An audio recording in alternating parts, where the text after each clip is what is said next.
the 219th Block Talks, we speak with Avinash Lakshman, founder and CEO of Weilliptic, who tells us about his journey from distributed storage to decentralized networks. I'm your host, Mauricio Magaldi, and this is BlockDrops, your weekly digest on blockchain for business.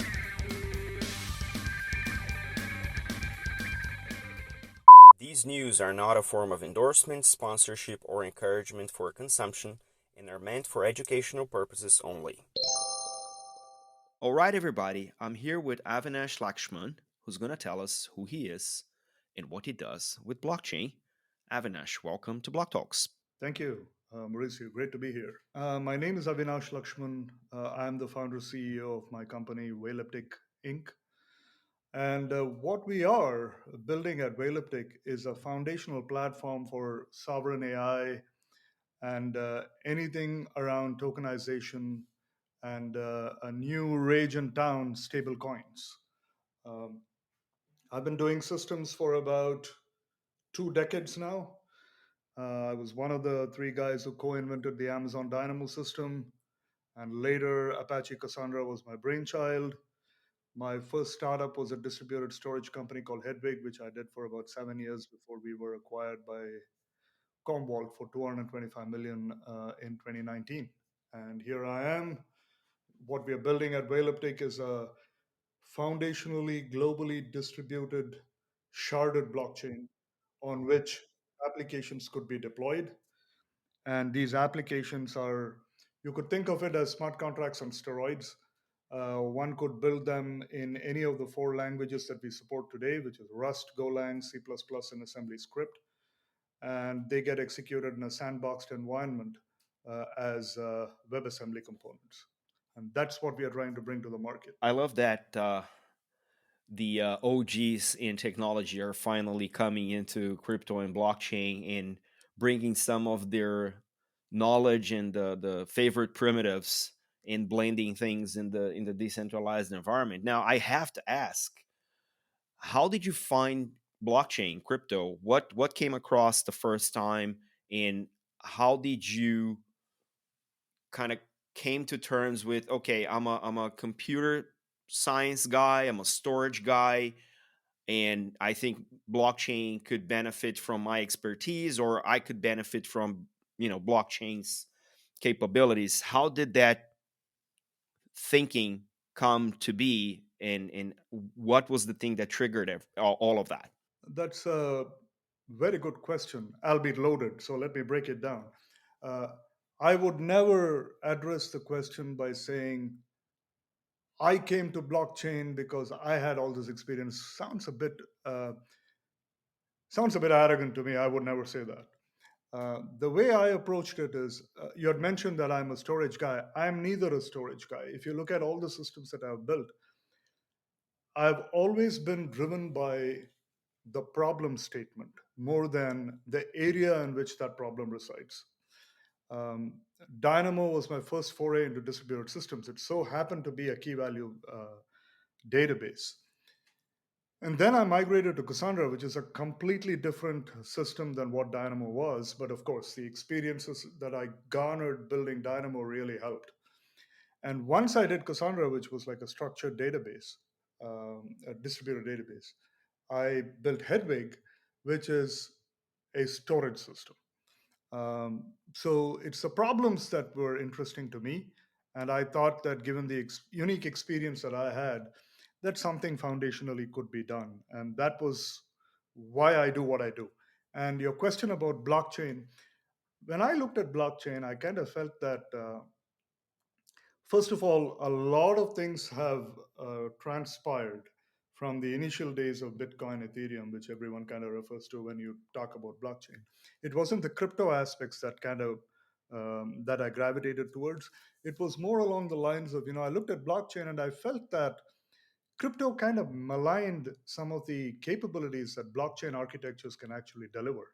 Okay, and I felt that uh, cryptography, a lot of improvements have happened in cryptography, and something significant could be done by marrying cryptography with systems. So these were all the kind of problems that I was very fascinated by, and that's what kind of triggered my journey towards blockchains in general. And the approach that we took from day one, in systems, you always have this mindset that whenever you want to target scalability, uh, you immediately think in terms of sharding.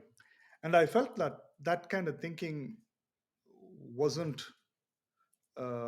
pervasive in the blockchain ecosystem. And I thought something foundational could be done. And that's why I got into it. You kind of alluded to, and I want to kind of drill into that a little bit.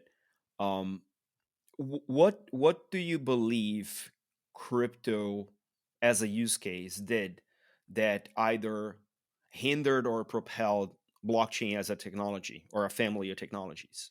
I don't think it's a use case per se. The use case is beautiful. I think it's all around the perceived regulations, or the lack of regulations, and there have been some bad characters, who have kind of maligned the space, I would say.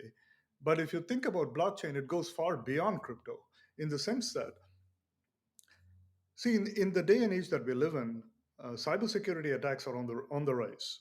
Okay, blockchains inherently solve that problem, in the sense that if you could think of a blockchain as a compute platform on which applications can be hosted and run, then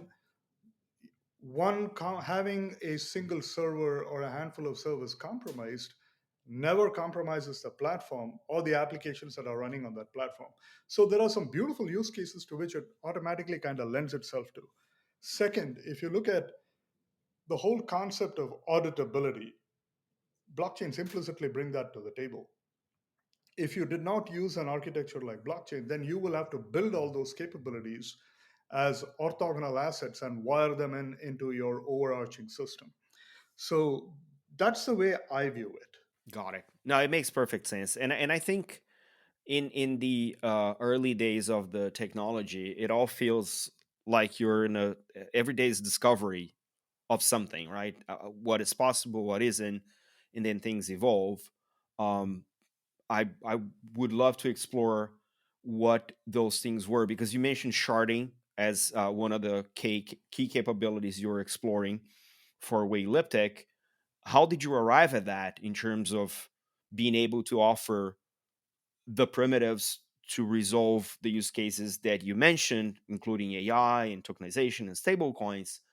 How does sharding enable those things at scale? Because we know these are um, one of the three sides of the trilemma for blockchains. How did you arrive at that particular approach to scaling? How do you see them enabling the use cases that you're willing to support? See, with sharding, scaling can be implicitly uh, achieved. What I mean by that is, if you could think of a world where each individual shard is a blockchain of its own, and hence, if you could have 10 blockchains going in parallel, then you have implicitly increased your throughput by 10x. That's kind of like the mental model that you would want to have. But besides that, there is a very important concept that I think is going to start becoming very prevalent in the current geopolitical environment that we live in. In fact, we pioneered this during my Hedwig days, a concept that I call data sovereignty, where you know people would want to define a geographical or jurisdictional boundary within which they want their data to reside. And if you can systemically guarantee that, then that becomes a very, very powerful primitive. A simple example would be, uh, let's say you are in the UK and there is a mandate that my ledger should only exist within UK's sovereign jurisdiction. It should not exist anywhere else. How would you guarantee that in a monolithic system? You just cannot. Um, I mean, you can, and I'll get to that in a second, but I'll tell you where it breaks down to in a second. But if you're implicitly sharded, you can construct what we call a whale pod. Think of that mental model you want to have as it's a shard. I can construct a whale pod that's resident across data centers in England and thereby prove that my data is never going to leave that boundary. And that's a very, very powerful primitive to have. And it's all pervasive in terms of its usage. It's not only for, it's not just for ledger like data, it could also be for AI data. Like if your chat history should not leave your jurisdictional boundaries, then it becomes a very fundamental primitive that you can offer in order to protect where your data is resident. So sharding has far-reaching consequences other than just aiding in increasing throughput, i.e., scalability, if that makes sense to you. No, I understand. And it kind of echoes back to the early days of cloud computing, where I come from financial services. So central banks were like, oh, you can't use cloud because we can't tell if you're sending, sovereign data to somewhere else. And so therefore banks aren't allowed to use cloud. And then that was kind of early days. And then as the data centers became more globalized, and obviously the operations in country for those data centers became also bound by the local jurisdiction regulations, then central banks were like, okay, you can use you can use cloud because we know this is not you can prove that your data isn't, that the data that's supposed to be sovereign is not, floating around in a cloud computer somewhere else in another physical location, I'd say. So it kind of echoes back to that. Now I must ask, um, what is the decentralization side of that equation as you pursue sharding as this mechanism to not only allow for sovereignty but also scalability? What does decentralization look like when you're thinking about the Weilliptic architecture in terms of being truly trustless, decentralized? Is this something you're pursuing as you build and scale the system? See, decentralized means a lot of things to a lot of people, especially the word decentralized in crypto land or blockchain land means something very different from what decentralized means in systems land. But given we are within the purview of blockchain, all the algorithms, everything that we designed, everything that we build, um, can run in a complete decentralized setup. What I mean when I say that is we can have people bring their own servers. Of course, it has to kind of meet certain hardware requirements. Otherwise, you bring everybody down. You know what I mean? So if you do that, there's nothing that impedes us from running in a truly decentralized manner. Although the way we want to go to market is by offering this as a service. And so, if you take any one of our whale pods, for example, in our test network, we have three pods, one in the US West Coast, one in the US East Coast, and one in Asia Pac. Now, even when we run in the US West Coast, we make sure that this service spans multiple cloud environments so that if an event like what happened a couple of weeks ago or maybe a week ago with AWS the East Coast, if you were to be hit by something like that, that doesn't take down an entire pod. So there's a lot of thinking that has gone into how these things could be laid out. Here on the show, we're pretty much obsessed with use cases, and in your open statement, you mentioned AI and stable coins, tokenization. Um, what are the use cases that you are focusing on as adoption? As far as adoption is concerned, are there any particular verticals or use cases within verticals that you feel are readier to benefit from what you're building? Do you have any particular examples that you feel are interesting and can kind of exemplify? Because I feel use cases are the easiest way for non-initiated in the blockchain space to understand the power of blockchains. So I would love to kind of explore and drill into what the experience has been as you build the system. In order to showcase the power of the platform and in order to kind of substantiate the claim that we make, which is you could deploy any application on top of this platform, one thing that we did, and this is how we brought AI and the blockchain world together in a very cohesive manner. What we did is we built an AI chatbot, and we deployed it completely on the whale chain. Meaning, when I say deploy the AI chatbot, we mean the HTML, the JavaScript, the web server, and all the physical assets that go into kind of making your website look pretty. your chatbot app look pretty. All that is on chain and it is completely served out of chain. So the reason we did this, and okay, let's park that aside. The other thing, I'm sure, I don't know how much your viewers are familiar about the things happening in the world of AI, but in AI, one particular protocol that has taken the AI world by storm is what is known as the MCP, or the Model Context Protocol. What it does is it brings external context to an LLM via implementing what are called tools that the LLM can come back to you and say, you invoke this tool with these parameters. What we have done is you could actually implement MCP servers and deploy them on chain. What does that give you? What it gives a developer is the ability to just focus on the MCP implementation and not worry about infrastructure and the auto scaling of it. Because once you develop it, you just deploy it on chain. And you don't have to worry about infra. You don't have to worry about the auto scaling of the infrastructure. You don't have to worry about audit logging, meaning who made what call into which system using which MCP. It's all logged for you implicitly on chain, and it is easy to verify and track. So, this we thought was a fantastic way to bring provenance to AI using the power of blockchains. I'm going to pause.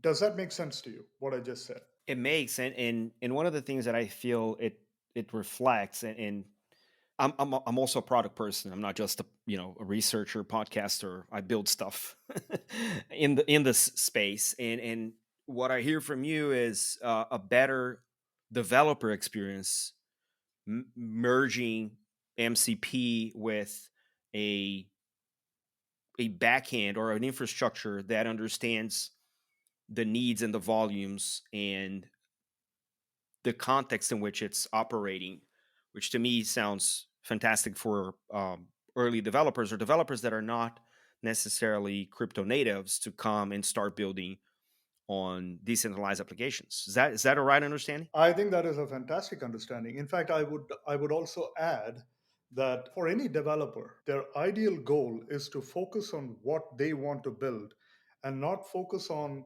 orthogonal issues like systems complexity, infrastructure, topology, auditability, protection from cybersecurity attacks.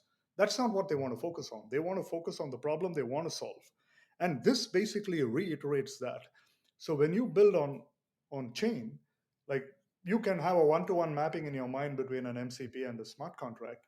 So you just, on our platform, use our SDK, just build out this MCP to do exactly what you want it to do. You deploy it on chain and you're done. So what does this enable? In fact, we have uh, developed about a handful of MCPs for real enterprise grade systems like Snowflake, Salesforce, MongoDB, S3, ServiceNow, what have you.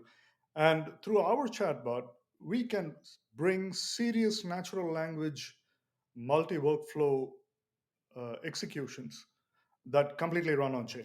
In terms of chain activity, what we usually see on early chains is a lot of the volume of transactions is drawn by early users. And because most of the chains are powered by their own cryptocurrency or native cryptocurrency or token or what have you, this is what also drives the token value. So there is a correlation in the early days of newer chains of the appreciation of the token with the transaction volume, by and large driven by early adopters of the token, not necessarily of the technology itself.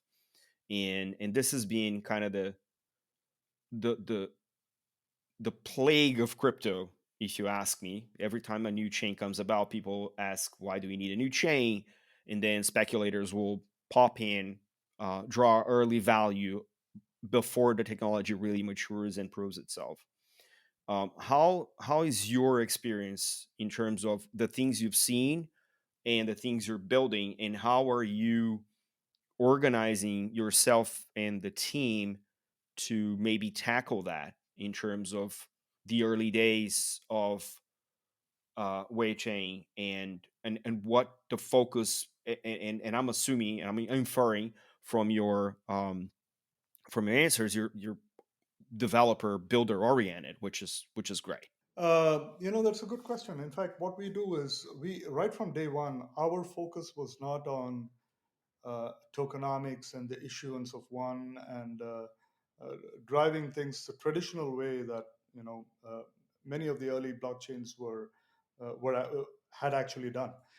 And what we were seeing was a trend where many of the blockchains were starting to provide a permissioned incarnation of their product, which they were hosting as a service and targeting the enterprises.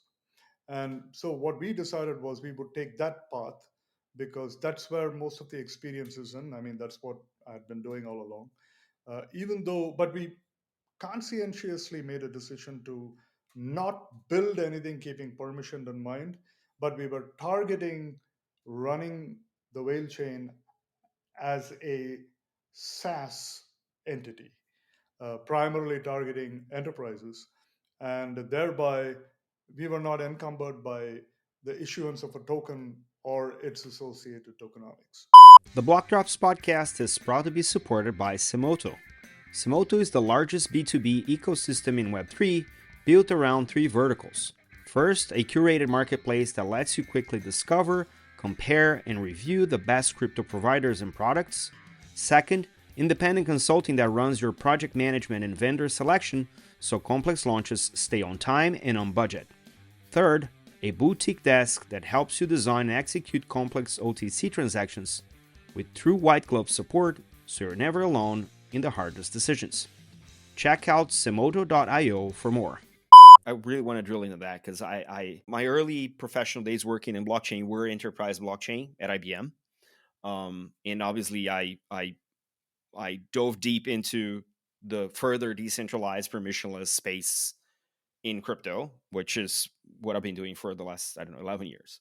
Um, but I understand the approach. So walk me, if you can, walk me through your go to market. I mean, who are the people or the enterprises that have identified WellChain as an environment that satisfies their requirements, both functional and non functional? And if you can disclose, what are the real world use cases? Because I love the AI implications with crypto and blockchain. I'm a data guy through and through. And I think the AI incarnation of the blockchain data would be probably the best mix going forward, both for developers and users. I do want to probe you on what that looks like for your ecosystem at the moment and how you're taking that forward. So, with the conversations that we have had with the bunch of customers that we have spoken to and the requirements, in fact, one of the reasons why we went down to building Icarus, the chatbot that is hosted completely on chain, was to solve this very problem. What I had noticed, not only through my conversations in my current role at Weilliptic, but also through my conversations with customers in my previous startup, and also spending whatever time I spent with the acquiring company, one thing was very apparent. There is a great inefficiency in the enterprise. And broadly, you can think of it this way: an enterprise can be categorized into two groups, IT and business.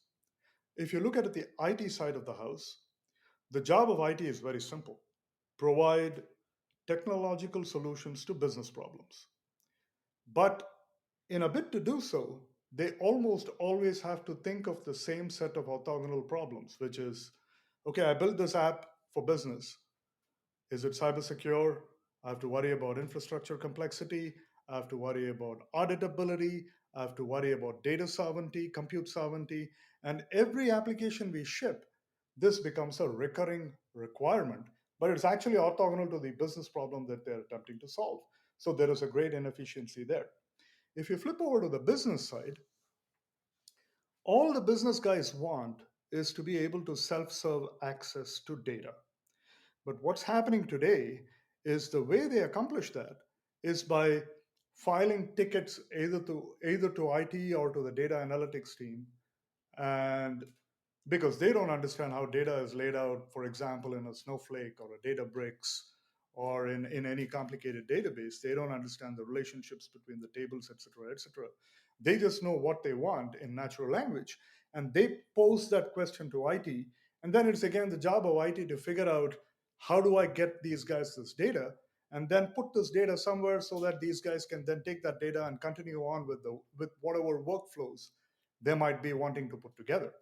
And we felt that this was a great inefficiency on their part, because you're doubling up on IT for anything and everything. So, how can this inefficiency be addressed? What we saw as a big opportunity is, in order to address the inefficiency on the IT side, you bring in this whale chain product. Why? Because it is cyber secure and you can deploy applications on it and not worry about infrastructure and its associated complexity. Auditability is a solved problem for you. We have addressed the data and the compute sovereignty problem through the platform. And on the business side, you give them an AI chatbot, and now, instead of filing tickets with IT to get access to the data that you seek, you just ask in natural language, and the chatbot knows how to communicate and get the answers for you, because we can wire an MCPs into our chatbot. These MCPs are again deployed on the platform. You can get this access, you can allow them to self serve access to data. And through this very chatbot, they could stitch together multi step flows without having to file those tickets anymore and bothering IT for every piece of task that they need to do. So, this inefficiency that exists across the enterprise, we believed that this platform and the Icarus chatbot that is running on the platform can address foundationally and holistically. I think your enterprise background really comes across when you're describing how you intend the system to be used. And I think the clarity when you're building something of being um, empathetic to the persona you want to reach is dramatically important. And I'm hearing that, and I feel very fortunate that we're having this conversation, because um, clarity is not something you hear from most founders when they're pursuing their endeavor. Especially in crypto, where you can mystify a lot of things with jargon. I feel that the way you're coming across to me, because I obviously share some of the background, I think it's pretty clear, and hopefully that is something that um, your target go to market will also recognize and make it tangible. So kudos to you on that approach. No, thank you. To answer that, your original question, so that's on the, it's pretty high level, whatever I said, but that's how AI is in the mix. Now, you had asked me about stable coins, and my read is that I believe stable coins will become the payments mechanism of choice, even for the enterprise. And having a whale chain like platform to power that, given the current geopolitical environment, I think those are the kind of systems that will actually be relevant, because the more important thing is going to be uh, orthogonal capabilities like data sovereignty. No one's thinking about all this. If you look at a monolithic chain, on yes, you can build payments on top of a monolithic blockchain, but doing things like guaranteed data sovereignty, it's very hard. You'll have to literally bend over backwards to actually drive those kind of capabilities in a monolithic blockchain. And we believe that the way we have architected our system with the concept of whale pods, it's lends itself very naturally to that kind of a scenario. For a few months last year, there was this debate in crypto Twitter of whether monolithic or modular chains were better, and why. I think the answer is never binary. It always depends on like the use case, the pre-existing tech stack, even the non-functional requirements of a particular industry. I think these are all parameters to a proper answer, and I think I'm with you in terms of what the world's going to look like when the dust settles is pretty much multi-chain, with the particular blockchains aligned to the problems they can absolutely solve. So I think that's going to be, it's going to take a few years, but I think we're going to see some of that now. um, as a founder, not everything is um, bed of roses. So can you point, I don't know, the top three challenges in bringing Weilliptic to life that you have faced, how they have affected how you pursue the mission and the vision, and what were the lessons learned that you're taking forward with you? That's a very philosophical question to me. The way I think about this is in any startup. Now, this is my opinion. Okay, I don't believe anyone should get offended because I'm not saying you have to follow what I'm saying. I'm just telling you how I think and how my thinking has been formed based on my experiences. So, for any startup to be successful, I believe 80% is completely out of your control. There are various intangibles that are out there. There are things that need to align that you're not in control of. And the ones that are successful, it so happens that all that aligns. And the remaining 20%, which is the work that you have to put in and day out, that is the only thing you can focus on. And that's the only thing you can do. You could do all that and still fail because the remaining 80% probably did not align for you. There's nothing much you can do about it. But if you don't put in that 20%, even if the 80% aligns, you're going to fail. So that's the way I look at things, uh, in terms of how I approach my day to day. The other thing that I've learned over time is the fear of failure. I think I had that in my previous startup, but that success has taught me that I'm not really afraid of that anymore. Um, so overcoming that, um, I think, is a second big takeaway for me. And three, when I talked about that 80% and the intangibles, sometimes certain things they look very hard, but is the industry even ready for it? It's also the timing to the market. You could have the greatest of technology, but the market may not be there to accept it yet. It's very hard to time that. I don't think one can intentionally time it. Um, these are the things that actually kind of keep me up at night. I believe that with the confluence of AI and blockchain, I believe that this is the time, and I believe we have the right technology. And the less rest, if you're a believer, I would say leave it to the Almighty. If you're not, I would say leave it to destiny. Fantastic. Yeah, the whole point of controlling what doing what you can control. I think it also allows you to deal better with whatever anxiety this thing might spawn. So So don't get me wrong. It's not like I'm devoid of anxiety. It's there, but you learn to kind of control that and to get over it better as the days go by. yeah, no, I hear you.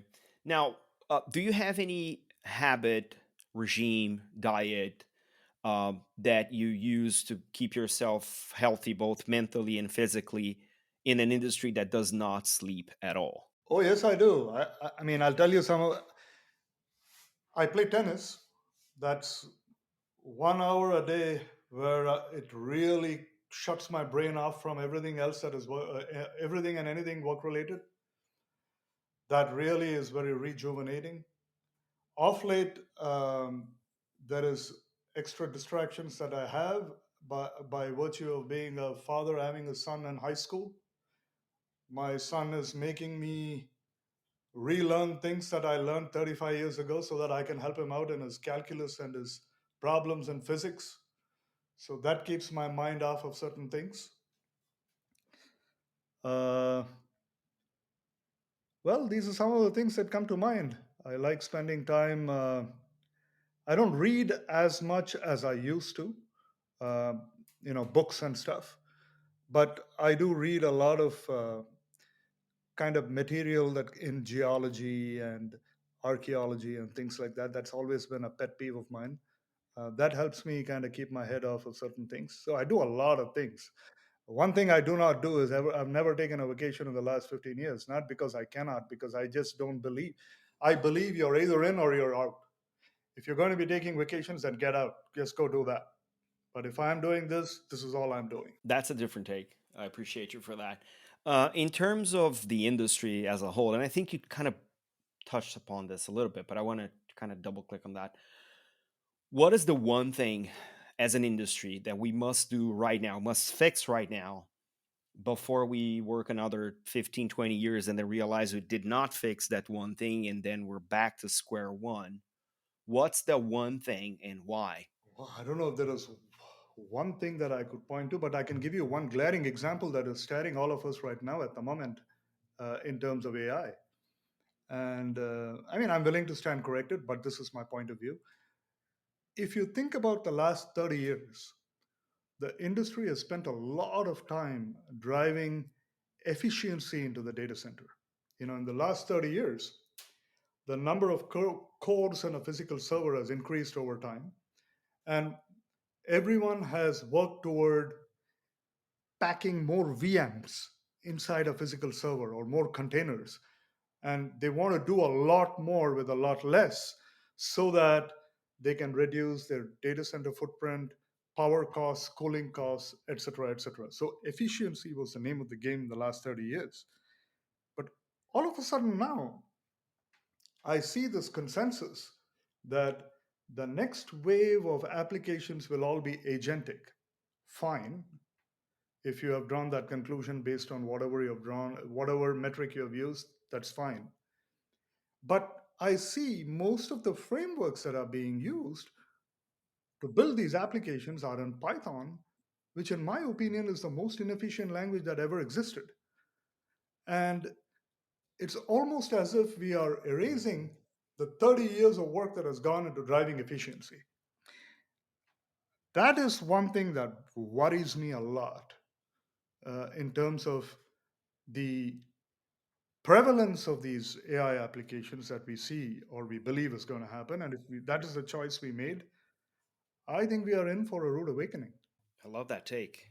I love that take. For the people in your past or in your life that do not participate in the industry, um, do you onboard them frequently? What's your approach to their curiosity when they reach out to you and say, "Hey, I would love to break into blockchain or break into crypto"? What's your usual welcome to crypto or welcome to blockchain kit that you offer them if you do when you onboard them? I will say that I never hold the lack of experience in something against somebody. And the reason for that is I didn't have any blockchain experience before I got into this, and I didn't have any storage experience before I got into my previous startup, and I didn't have any experience building databases either before I got into that. As long as you have the fire in the belly and the willingness to learn, that I believe is a fundamental trait that I look for in any individual that I would like to bring on board. And what I also do very meticulously is whenever I kind of learn something or I am on this path or on this journey in trying to master something, whatever I read, whatever videos I might have watched, or books I would have referred to, or research papers, I actually keep a very good trail of everything that I have done. And I'm always very happy to share that with people, telling them because I've kind of figured out a way where I can basically say, okay, if you want to learn this particular aspect of things, here is the easiest way to get your feet wet with it. Start over here and then just start walking down this trail. And I've managed to kind of figure that out well over time. And that's the compendium or the list of things that I would typically give anybody before I put them on a task that they have never ever done before. That's interesting. So you share your own script. Exactly. And sometimes there are people who are, a bunch of people that I know and who, in fact, who even work with me far sharper than I am. They come in with ideas that sometimes blow my mind, and that makes it easier. I've been lucky that way, I would say. But let me give you a very concrete example. When we started working on this whole smart contract SDK that we have, we call it the applet development kit. And we took a very radical approach. We decided that every quote unquote smart contract or every agent or every application has an interface that other entities would want to interact with. So we came up with a concept of uh, describing this interface in a language called Weidel, which we call the Weilliptic interface definition language. And we built a compiler to generate stubs, both client side and server side, in 4 different languages. So that way, when you deploy these applets on our chain, you could actually, and we display the Weidel. You can download the Weidel, use the Weidel compiler to generate client stubs for you, and directly start programming against whatever incarnation of that server side implementation exists on chain. To make all those things easy, you have to break down this task into like smaller pieces and build them gradually. I had the mental mapping in my head from day one, but we had hired somebody to kind of help us build this. And there were times when the individual has actually told me, like, why are we doing this? How does it take us there? And I had to always allay his concerns and say, just trust me, do this, do this, do this. Lo and behold, after 2 weeks, 3 weeks, he would come back and say, wow, now I see why you were doing all these things, breaking it down in this kind of a manner. So that's an approach that I've taken, which has served me well. Now, will it serve someone else well? That's up to them for them to try and figure out. Their own road. Absolutely. Not to be that way, right? There's no such thing as um, unsolicited advice or a blanket advice that will work for one and all. Everyone will have to internalize it and then see what works for them and what doesn't. Very good. Avinash, we're approaching the end of our slot here. How can people find more about you, what you do, what you're building, and where you're going to be next? Great question. We have a big announcement coming up at the end of the month. I don't want to break it up right now, but anyone interested in knowing what we do, what I'm going to work on, I mean, I post a lot on LinkedIn. You should be able to follow that. DM me if you're interested. I'm always happy to chat with anyone who is interested in knowing about what we do. And I'm always interested in knowing about what they do in technology because I believe sometimes the best of ideas always come from outside. So just DM me. I'll be happy to chat and we can take it from there. Awesome. Avinash, thank you once again for joining us and for sharing your story, trusting us with your story. Appreciate you and what you do. Hope to bump into you somewhere in the world of crypto. Thank you. Thanks a lot, Mauricio. Really appreciate it.